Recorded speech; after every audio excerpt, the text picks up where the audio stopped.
Call the meeting to order. Please rise for the Pledge of Allegiance. I pledge allegiance to the flag of the United States of America and to the republic for which it stands, one nation, under God, indivisible, with liberty and justice for all.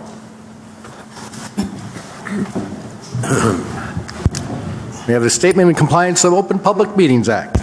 Compliance with the Open Public Meetings Act, adequate notice of this meeting, the council was provided by transmitting a copy of the meeting notice to the Madison Eagle and the Morris County Daily Record, posting a copy on the bulletin board at the main entrance of Borough Hall, and filing a copy in the office of the clerk, all on February 13th, 2018. Copies of said notice were made available to members of the general public. Roll call. Mayor Conley. Here. Mrs. Vitale is absent, excuse. Ms. Bailey. Here. Mr. Wolkowitz. Here. Mr. Rowe. Yes, here. Mr. Hearn. Here. And Mr. Hoover. Yes, here. Thank you. And our thoughts are with Carmela Vitale. She is down in Florida. Her aunt just died. And it's been a long struggle, and our thoughts are with her. Okay, agenda review. So it's our work session, or final work session with the budget, and what we will be, we'll have a presentation from our CFO, and as we often call it, then he'll be given marching orders to prepare the budget to be sent to the state, and they will review, and it'll be back here in April for introduction, or our last meeting of the month. Remind me, yeah, so we're the 26th introduction and then gap in between. March 26th. Yep. Okay. Austria's finance chair, you want to do an introduction or? Sure. Yep. First, I want to thank all the borough employees and the department heads and our CFO, Jim Burnett, and our administrator, Ray Cody, for all their hard work and efforts to keep this town running so well. With this budget, we will continue to provide all services, work on the infrastructure and capital projects, keep the tax rate to less than 1%, and we are investing in our future. We're maintaining our AAA bond rating, and we are dealing with the new tax law that was just enacted. So, Jim has put this great PowerPoint together, and we're going to start with the fact that we are less than 1%, which means that a house, at the average house in Madison will be an increase of $28.34, and all services will be maintained. Then we have new construction in town, will generate over $125,000 in additional revenue for this budget. And then we have our capital projects, and we're investing $6.2 million in capital improvements and in critical infrastructure. And if anybody's gone up to Central Avenue, we are definitely in the middle of improving Central Avenue at this point with the water project. And unlike most towns who issue debt to support their capital programs, we pay as we go and avoid using debt and long-term interest payments for capital projects. And over the next 5 years, it'll be about $28 million of capital improvements in this town that we've planned for. So we'll go to the next slide, and the budget includes a very manageable 1% increase in total appropriations. And the budget includes a $1.5 million electric rate dividend for another year. We are also continuing our $150 targeted electric rebate to income-eligible residents. And the budget relies more on predictable sources of revenue this year rather than the use of the utility surplus to fund the operation will be reduced by $277,000. And yeah, kudos to our electric staff for what they've done. I'm going to turn it over to Jim, but one thing I do want to say that Carmela and I were very concerned with when we were working with Jim and Ray is that the strategic planning guidelines we were in compliance with them, that we were heading in the right direction with them. And the other thing that came out of our discussion is that we really think the utility committee should be looking at our utilities, their stability, our use of surplus, and our rates. That's a subject matter that we think needs continued conversation. So, Jim, do you want to go into the nitty-gritty? And while you work your way, I just want to make some comments about how well we did. As you can see, the amount of outages were there over the weekend, and still there's quite a few people that are without power, and I think we had some local outages. I know of Fairwood, of Loveland and East Street, also of Greenwood and Hamilton, but I think by 11 o'clock Friday night rather, all were powered up, if not sooner, so it is kudos to our crew led by Jimmy Mattina, who you saw last week during the presentations. And we did also have a little luck on our side, as surrounding areas got snow and we got nothing, but it is the work they do ahead of time that makes it easier to get through the storms when they come through. And with that, Jim. Thank you, Mayor. So we have detailed schedules. As a reminder for everyone, we have the water utility, the electric utility, and the current funded municipal budget. They're three standalone entities. We show all three of those. They all interconnect in certain ways. And I've actually shown a little bit of that connectivity here. But this revised draft budget shows in red the changes from February 12th. This was after conversations with Councilwoman Bailey and Councilwoman Vitale and other elected officials. Some changes had to be made, but some changes were decided to be made. On line 1, you'll see plus $200,000, an additional $200,000 being used in municipal surplus. That is offset completely by line 9, reducing the water surplus from the water utility by $200,000. We'll talk about that in a minute.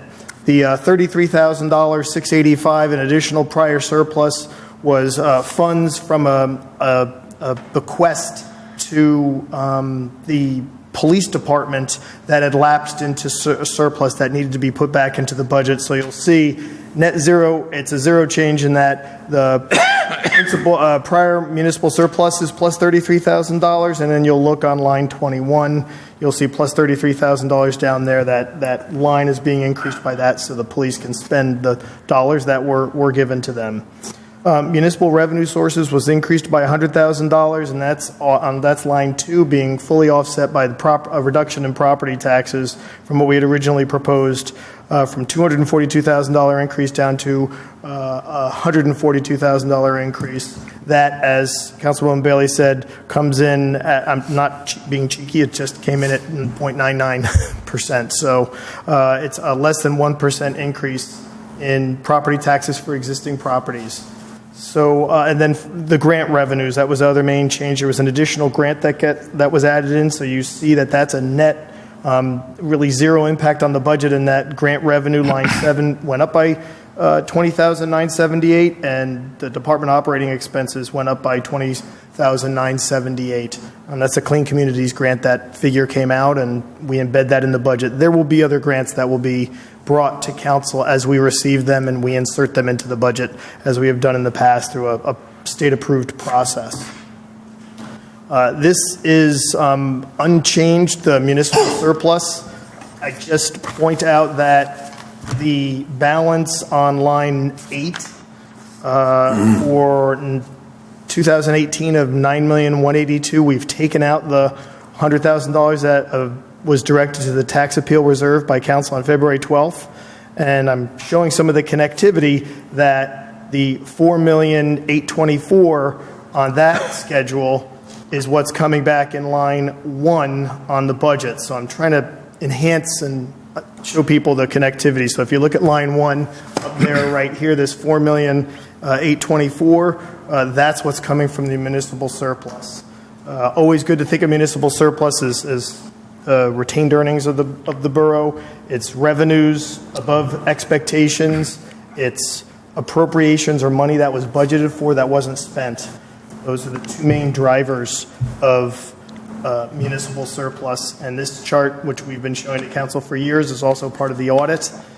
Shows how surplus is generated on a yearly basis and shows how the balance changes on a yearly basis. Take a breath. Pat has a question. I'm sorry. Yeah, actually, it's a comment. So Jim and I and Ray met on Friday because, as I had discussed in the last meeting, one of my, I shouldn't say the word is concerns, but one of the things I'd like us to take a harder look at is the amount of money that we're accruing or generating in terms of surplus. And it's specifically, I guess at this point, probably the best place to look at it is where we end up with the free balance, which is what we'll be keeping in the bank after we've taken out the money that we need to use for this year's budget.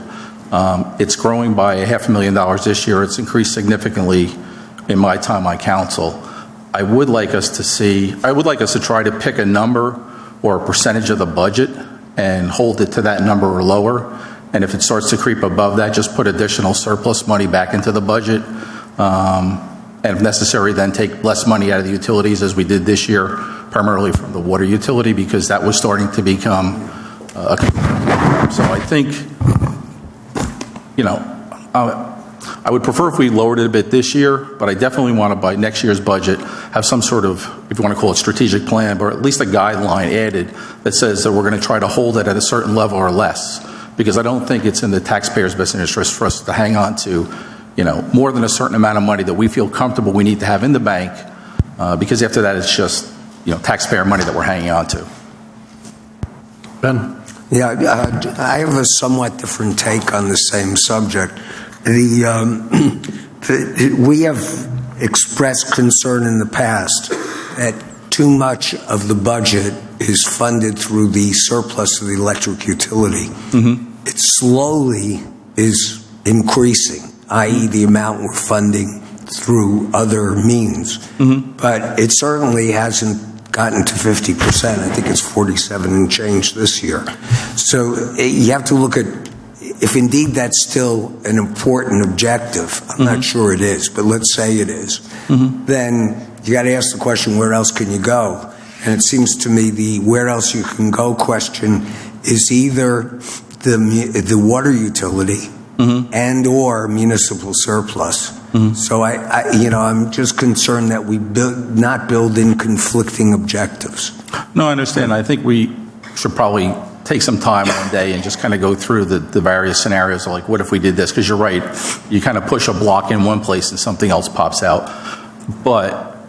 And we may have a challenge because the only alternative really to get the tax portion of the bill above, or the tax portion of the appropriation above a certain point, is to just keep raising it. And we prefer not to do that. But I just don't want to see us, I didn't want us to see us become overly reliant on electric utility. That is coming down a bit. But I also don't want to see us just hanging on to money just because the surplus is growing and we don't have any use for it. I mean, that's kind of what's happening this year. I mean, since the last budget presentation, we did put some money back into the budget. We did take a little less out of the water utility, which we really needed to for long-term financial stability there. The other alternative we could have done this year was taken a little bit less out of the electric utility and used more of the current surplus to fund this year's budget. I think that's the only way it really works. Austrian? Should we be taking another $100,000 out of the water utility? No. I think... No, it'd be the other way around. Yeah. Yeah. I think Councilman Rowe's point is well taken. I think we have to worry about inflation and some other issues as well. If we find ourselves in a situation, we can look to pre-fund some capital items that we have out over a number of years. But and we've talked about this with Councilman Rowe and others, trying to land an exact surplus number throughout the year is trying to throw a water balloon off a 15-story building into a bucket. It's not the easiest thing in the world to do, but having a guideline makes a lot of sense, and we can certainly work on that throughout the year and develop one.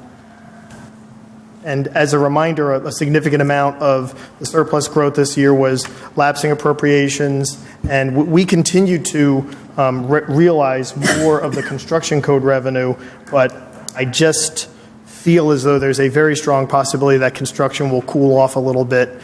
Once we're done with KRS, we're done with the Allergan development and Atlantic Health development, I think residential construction will cool off given the tax legislation, but we'll see. Back to Ben, and then... Okay, I just wanted to go back for a moment on the electric utility, because the surplus money from the utility is used in two very different ways. And distinguishing between them, I think, is critical. One is to put the money in the operating budget. That's critical, because if you fall short of that, you have to look for other sources. That gets to be pretty tricky. On the capital side, although it would be more than a little disappointing if we couldn't meet our capital objective in a given year, it would not be catastrophic. So when we talk about how much is coming out of the electric utility, I think we want to keep our eye on the operating piece. I'm not saying ignore capital, but it's the operating piece that we're vulnerable with.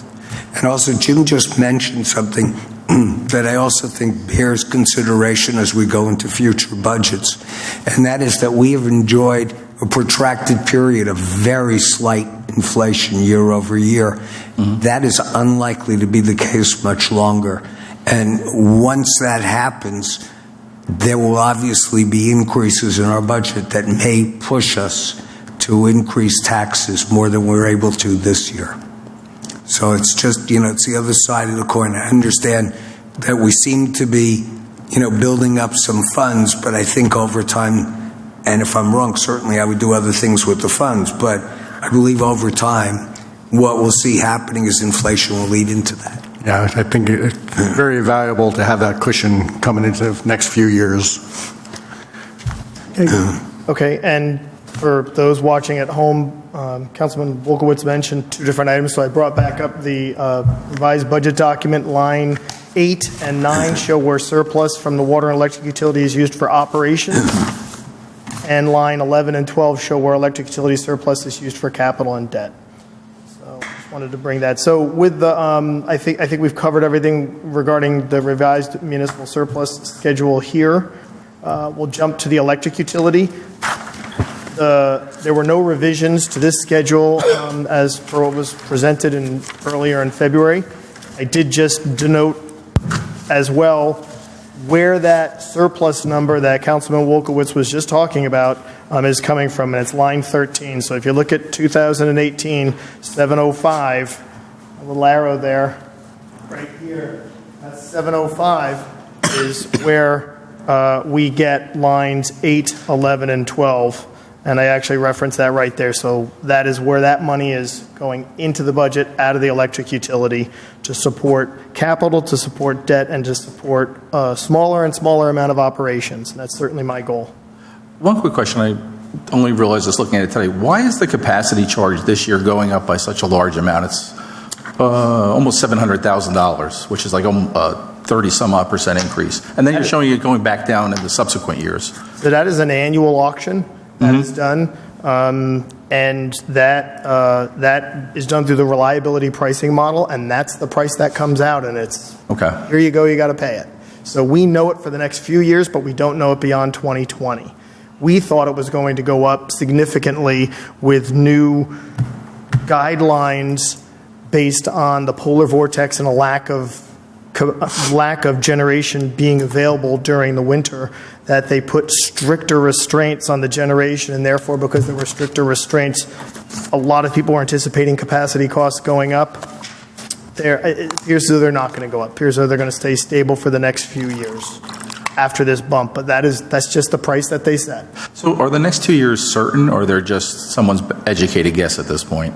They are certain with the chance for minor revisions. There's a revision process that can happen, but I've never seen it revised more than 3 or 4%. So the 19 and 20 capacity numbers are good too.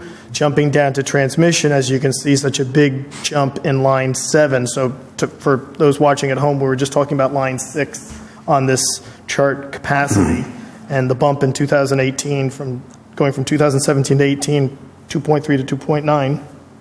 Transmission is the cost for the high tension wires to get the power from the generation plant to our substations. That has gone up significantly. We've talked about it going up significantly. It's now locked in until 2020. We're very concerned after 2020. We have a settlement with JCP&L up through 2020, but 2021 and beyond, we're going to very likely see increasing costs there, something to keep in mind in the years. So even though they've more than doubled since 2016, we're still expecting them to go even higher? Yes, those rates are still significantly below PSE&G. There's really a credible argument that JCP&L can make that they deserve a rate of return similar to what PSE&G is getting. And based on that, we anticipate those costs can go up significantly. Actually, if you may recall, JCP&L tried to spin off their transmission assets as an individual company, and the Federal Energy Regulatory Commission, FERC, did not allow them to do that. So step two, if they're unable to sell it, step two is to raise the rates to increase their revenues, their rate of return. Okay. Water utility is an area that we had talked about at the last council meeting. Councilwoman Bailey discussed it, and I've talked about it with Councilman Hoover. We made some adjustments to this schedule on line 3, which is, on line 1, which is the tariff collection we get in revenue. I increased that estimate. It was at $2.475 million. I increased it to $2.55 million. I think that's a fair estimate given the history for the last 3 years. I also modified line 5, reducing the amount of capital that was needed in the out years. That's the money that we take and put into a coffee can and spend on Central Avenue. That's where that money is coming from, out of that line, Central Avenue, to fix that water main. Any well repairs, anything that we do that you've seen in our capital budget comes from that capital and is funded through that capital improvement line. We reduced that from $1 million to $900,000 because that line in the out years is a little less, and I'm going to revert back to that in a minute. And then we reduced line 9, which is the amount that is sent from the water utility to the municipal budget. We reduced that by $200,000. Those 3 changes made a very important overall change to the sustainability of the water utility. Line 13 shows how much is left over in surplus balances when we have money coming and going. And line 7 shows the estimated surplus. If we're using $200,000 in estimated surplus in the municipal budget and we're generating in line 7 estimated surplus of $200,000, we're sustainable. We were not when the numbers were previously presented, but I think these are fair. But having said that, one major change is how much that's being set aside in capital. And I spoke to Councilman Hoover about this. And we're going to approach the Utility Advisory Committee and have them, along with Bob Vogel, our engineer, our water utility foreman, Tom DeBias, our DPW superintendent or director of public works, Ken O'Brien, and others, along with the Utility Advisory Committee, do a longer-term look out to see what the needs are of the capital are going to be 3, 4, 5, 6, 7, 8, even out to 10 years. So I don't know if you want to add any more to that, John? No, not really. I think what we really want to do with the Utility Advisory Committee is to understand what the baseline is as of now, make sure it's right, and then move forward to looking at it 5 to 10 years from now and right-size it to what it should be. So we'll do that when we get into the first couple of meetings. Excellent. Yeah, I think that'll be a process that will take us a number of meetings in the Utility Advisory Committee. So I anticipate coming back to council maybe in the 3rd quarter or 4th quarter of the year with some information on that. It's important to note, line 1, how much we collect in, $2.5 million. We're spending $900,000 of it, or close to 35% of all the money we're bringing in, we're putting right back into the system. So that's a significant investment, much greater than what we did even out in 2015. We were only putting in $200,000 into the capital improvement fund. So, you got Ben. Yeah, thank you. The one thing I wanted to add was a few years back, we set as an objective to put both utilities on a footing where they could be a standalone business and should be perceived that way. And I think certainly the electric utility is there. These numbers suggest that the water utility does need some tweaking. And I just want to say I'm glad to hear the Utility Committee is aware of this and taking it up as an issue. How you get to a place where you can comfortably put back, say, $400,000, and again, it's a somewhat arbitrary number, but in the spirit of what Pat said, maybe you're supposed to have some target of that amount of surplus going into the municipal budget is, is something I think we ought to discuss. But I will say the water utility, because of its relative size, has not received the same amount of focus as the electric utility had. And I just applaud the fact that now it will. Okay. Any questions? Nope. I'm sorry? Nope, go ahead. Strategic planning guidelines. This was an initiative in 2014 where volunteers and elected officials worked on creating comprehensive planning guidelines. Paraphrasing the report, the guidelines provide structure to the annual budget process to assure that a decision on one part of the budget doesn't have an unintended consequence on another element of the budget. The guidelines help form a basis of communicating to the public some of the trade-offs involved in achieving a balanced budget required by state statute. And the guidelines should not be considered hard and fast rules, but should be firm but flexible guidelines that are monitored over the long term and material deviations explained as part of the budget process. So we'll go through some of the more critical guidelines, ones that I've presented to council over the years, and then I have a sheet showing some of the specific numbers, and I can even show you where I got those numbers. So the first one, municipal surplus as a revenue in the budget should be less than surplus generated in the prior year. This does somewhat conflict with our conversation, as what Pat is saying was at some point we need to stop generating surplus. But that was one of the guidelines that is compliant. The guideline 2, operating budget funded by utility surplus as a percentage of total appropriation should be less than 7%. We talked about how much money was coming out of the electric and water utility and going into the municipal operations lines. Remember the lines we pointed out here, 8 and 9, summarized in line 10. That has dropped significantly, and I think that's great. That's really where we need to keep going and need to keep heading, and I think that we can continue to do that if we're thoughtful over the next few years. So that's dropped from 7.8% down to 3.6%. So well within the guideline, but I wouldn't mind getting closer to zero if we could. I think that would be a good thing. Debt as a percentage of total appropriations. This is the debt line in our budget here, which is, bear with me here, line 31 divided by total appropriations. That percentage is dropping as well. It was 9.3 in 2011. It's dropped to 7.4 in 2018, well within the guideline of 10%. So we're compliant with that guideline as well. And these guidelines come from the strategic planning report, which is available online. If you go on to Rosenet and just type in strategic planning, you'll come up to the page and you'll find the guidelines. It's a nice little 6-page summary sheet that was created by the committee. This is showing the actual numbers and the trends of all the numbers for various guidelines. I did add one that I was working with Councilwoman Bailey and noticed that there's one that we should include, which is guideline 5, which is the capital improvement fund to total appropriations. That's what we were talking about in terms of making sure there's enough dedication to the critical infrastructure to the borough. You can see in 2011 there was no money put into the capital improvement fund.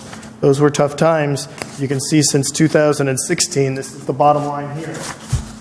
Since 2016, the council has put in $3.8 million, and that is now over that 10% number. So that is a significant accomplishment. The other guidelines I covered there.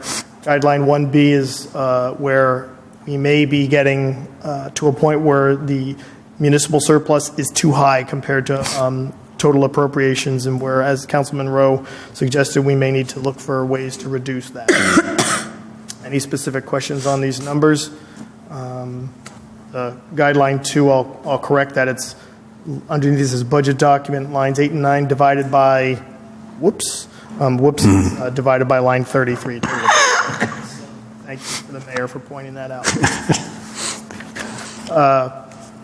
There were other strategic planning requests as part of this report. One was presenting the budget in an alternative format, and one was presenting the budget flow document.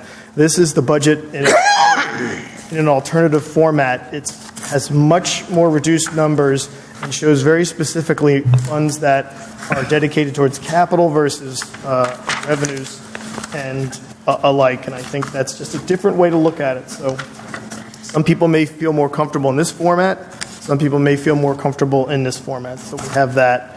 The last one, if you're a visual person like myself, this may be overwhelming or it may make complete sense very quickly. It just shows where funds flow from municipal surplus, how the revenues and the prior year surplus is split out between tax reserve and operating, how operating sources, operating costs, and how utility surpluses are divided between operating and capital and debt. So this is exactly what Art Pal put together in terms of I just use this spreadsheet, to be honest with you, and I plug in the numbers every year. This is a great spreadsheet. So That's what it's for. yeah, that's what it's for. So that kind of answers and shows for people who need that connectivity, better understand that. Are there any questions with these? Maybe next year we'll add color so we can see it better. I'm a color graphic person. Sorry. Like the electric yellow and Yes. the water blue. Yep. And then mix it all. And sorry, I'm really being picky because you're doing such a great job. The Mayor Pat. Oh, sorry, Pat. So going back to the guidelines for a second, I would like us to see maybe adding a few more guidelines specifically about free balances in the different accounts. And I think we should try to come up with a range that we'd like to see it stay within as a percent of a budget for appropriations, because really we don't want to go below a certain amount, even in the worst of times, nor should we go above a high water mark in the best of times. And we should try to make sure that you guys have guidelines as you're looking to future budgets where you want to keep the range. So if at all possible, I'd like to see like a guideline 6 or 7 that says for the electric utility, for the water utility, and for the borough budget itself, that we try to maintain what's the free balance at the end of the year within a certain percent. Okay. You can pull that together. Ben? I would just add to that. I think that's very worthwhile, but I would add to it that when this committee got together to come up with these guidelines, we found that one of the critically under-researched areas is municipal surplus. And it's very hard to find guidelines on how much surplus is adequate relative to your overall budget. We backed into a couple of numbers. It was a little, I won't say arbitrary, but you wouldn't want to be held precisely to that number. And so I think if we extend that exercise, we have to do it in the same spirit. It's not as if we can call up the League of Municipalities and say, what's the right number? They don't know. Yeah. I think, again, because we have a lot of sources of revenue, it helps us quite a bit because we do a free balance in the electric utility. We don't really have a lot. Actually, we have a decent free balance even in the water utility. And we have a very significant now free balance in the municipal utility, municipal surplus. I think, in previous years when things were getting very low, I was sending council notes saying, this is going too low, and we want to make sure we don't get below a certain point. On the other hand, we don't want to go above a certain amount because then we're just hanging on to people's money. If it's your house, my house, and you want to hang on to as much money as you want because you earned it, that's fine. But, we're taking money from people either in taxes or in utilities, so we don't want to keep too much money on. I agree. Austri? I also agree, but I am concerned that we are in a kind of a transition period. It'll be interesting to see what happens to the municipal revenue sources of surplus, because I think we've had a tremendous amount of construction and positive money flowing in there, but I'm not sure that will continue, and so we'll have to see. Ray sent me the last 10 years. I forget what the low water mark was, 600,000 or 700,000. Yeah. Okay, that's Yeah. So it's not like it goes to zero. Yeah, so we need to compile that data and then get that budget committee going again. Agreed. I also have a statement from Carmela. I don't know whether this is the time to. Jim, you're going to continue, right? I mean, you're One more slide, but Yeah. Yep, and then we, talked about it. It's just a slide that I put in. I snuck this one in at the end. It's one of my favorites from the one-sheet budget summary that got mailed out. It just shows Madison's great. How great we are. Lowest municipal taxes. Pat was asking about the number of 806. Pat, it's 2016, and it doesn't include open space, so that's where the number gets right-sized if you take out open space, and it's 2016 because we have $2017 for this for this chart, but it just shows all the different items that a resident from Madison receives embedded within their taxes versus our other very well-liked friends that border us. So with that, I'll take it. Yes, sir. So, Go ahead. So, I've had questions about this in the past. And now I understand where you get the numbers from, so I'll take out the $600,000. But I think in the interest of transparency, we should have another column there that shows what the cost is, including the money we move over from the utilities, because we've acknowledged that money is, in essence, in lieu of taxes. And if we weren't removing that money from the utilities and charging extra for those services, we would have to get it from somewhere else, i.e. the taxpayers. And then it would be a fairer comparison between towns, I think.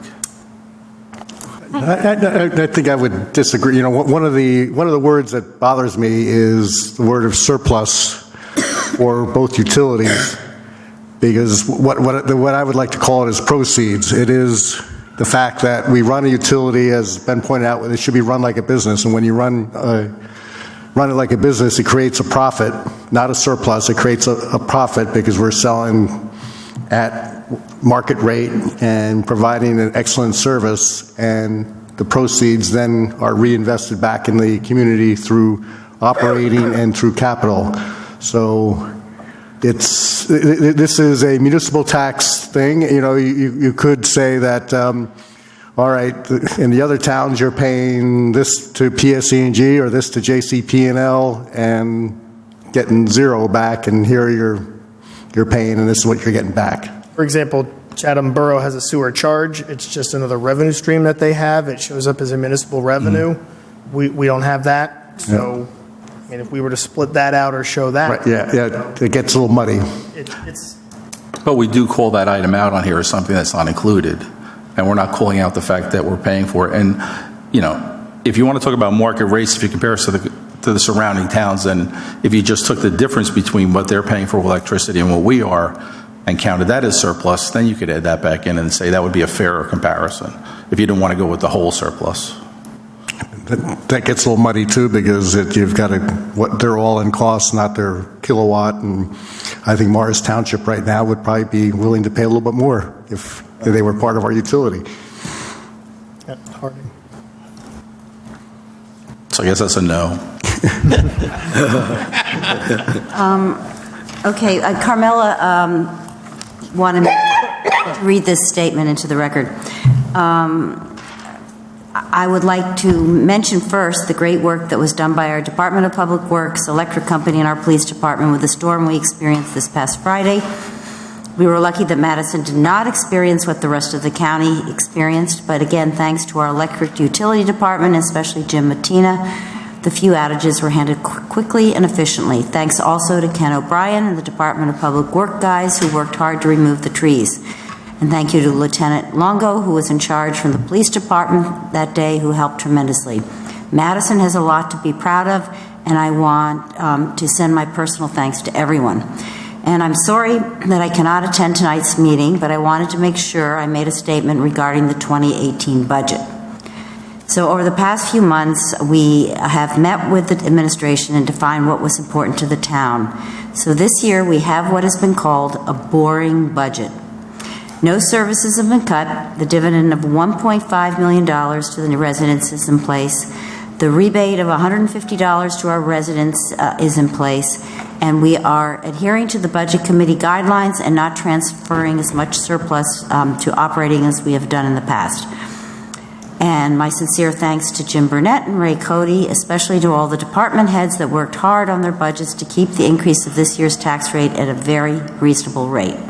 So at introduction, Carmela Vitale will be voting for this outstanding budget. So that's from Carmela. She wishes she could be here tonight. And then I'll let you do other comments. And just a point of order to the audience, what we will do is 2 rounds of public comment. Our first round, before we actually make a motion to prepare the official state document and prepare our budget for introduction, will allow comments or questions on the budget. Then we will move and approve the budget to move forward, and then we'll have a second invitation public that can be on any topic. So, Ben? I don't know if this is an appropriate time. I have a small editorial comment. Over the last several years, one complaint I've heard rather frequently is that our budget process is opaque. I think anyone who's watched it this year, and it doesn't differ in form, it just differs a bit in content, would it be hard-pressed to tell me which part of this is opaque. This is about as open a budget conversation as I've ever seen in a public institution, and I congratulate everyone who's been involved. I think if that comment is raised again, you really have to question how much work the person's done to understand the budget. I mean, obviously you have to open this up, but after that you're home free. So thank you for a very transparent budget process. And be able to translate what is a very difficult process to a very, as we often say, you can almost take an online course now with all the pieces you put together of PowerPoints, Jim, on Rosenet, that a resident can go on there and say, okay, I've got it, and if they don't, we can help them out. Other comments? John? Yeah, if I may, please, I just want to add to what Carmela said about the work that was done during the storm. Please be aware that these guys were out there during the storm, when it was high winds and raining most of the night. So they deserve credit for doing it under extraordinary circumstances. Second thing is, this is my first time going through the budget. And taking somebody from ground zero to where I think I am now, I'm at least starting to understand some of the budget. I appreciate the conversations, and I want to thank Jim particularly and Ray, but Jim, for all the work you did with me to get me up to speed a little bit anyhow. So thank you very, very much for all of that. And I think this is a fabulous budget. I really do. So thank you for everybody for doing what you're doing. Thanks. Keep on keeping on. It's an exciting budget, in my opinion. So. Any other comments? Pat? I never get excited about budgets. I just, I appreciate all the work that goes into it. I appreciate the time that the administration spends listening to me, and I think it's time worthwhile. But I'm happy with this year's budget. As I said, I think my larger concern is always in, where are we going with the various surpluses, the various free balances. So that's the thing I tend to focus on now, because I think the current budget is in good shape. I think, obviously we're funding everything that we want to fund, and we're not seeing large increases to the taxpayers, and we're continuing to maintain the electric rate cut / dividend. So I'm happy. Astrid? Well, thanks to Jim and Ray. I mean, having been on this council for numerous years, we do have a transparent budget process. I mean, and we have several alternatives we can look at to view the budget. This is not something we had when I first began. We were really in the dark ages. We had no clue where all the pockets of surpluses were. So this is just wonderful to see this transparency and how concise it is and where we are. Thank you. And what I'll do now is I'll open it up to the public, and this is for comment and or questions. To keep the comments flowing, since we have a big crowd here, well, we will capture the questions and answer all the questions at the end. So anyone wishing to comment or ask questions on the budget, please step forward. Okay, thank you, Miss.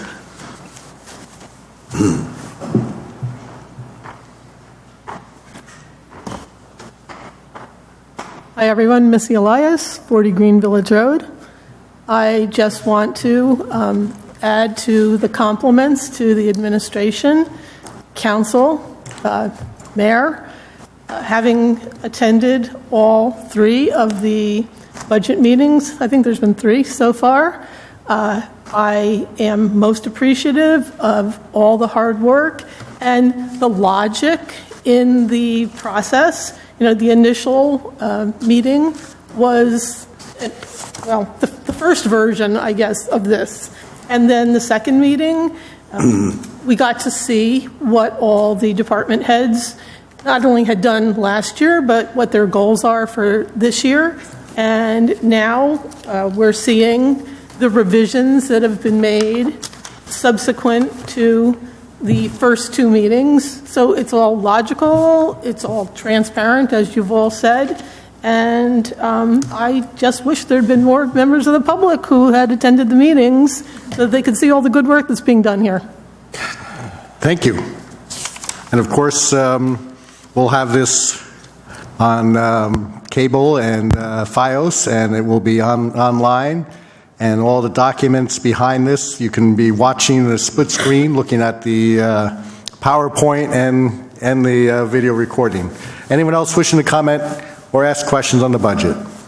Seeing none, I close this part of the meeting and ask for a motion to give the marching orders for our CFO to prepare the official state document in advance of introducing the budget on the 26th. Okay, Mayor, I make a motion to authorize the CFO, Jim Burnett, to prepare the official state budget document. I second it. Any further discussion? Roll call vote. Ms. Bailey? Yes. Mr. Wolkowitz? Yes. Mr. Rowe? Yes. Ms. Byrne? Yes. Mr. Hoover? Yes. And now I open the meeting to the public for comment on, Mayor, one more. I have another motion. Okay. Yes. It's a good one. Okay, no, it's quite all right. Because our dividend ends May 1st, I'd like to make a motion to approve the $1.5 million dividend to all rate customers. Do I have a second? I'll second it. I thought it was part of the budget, but that's fine. No, it has to be a separate. Okay. So it is allocated in the budget, but to actual Right, we have to- two-step process. So we have a motion and second. Any further comments? Roll call vote. Ms. Bailey? Yes. Mr. Wolkowitz? Yes. Mr. Rowe? Yes. Ms. Byrne? Yes. Mr. Hoover? Yes. And if there's no other motions, I'll open this part of the meeting to the public who wants to comment on anything. Please step forward, state your name, your address, and keep your comments to 3 minutes or less. But as you know, I give you a surplus minute, and you can go to 4. Anyone wishing to comment, please step forward. Seeing none, I close this part of the meeting. Mr. Mayor, I make a motion that we adjourn. All in favor? Aye. All right. Well done, everyone. That was wonderful. Yep. I'll come to a budget meeting anytime. Nice job, It's like that. That right there. Slide. No, I agree. I see. We need to. 8 o'clock tomorrow? Yes. Or maybe 8:03. Is it- When you get it, you get it. Depends on what if I'm...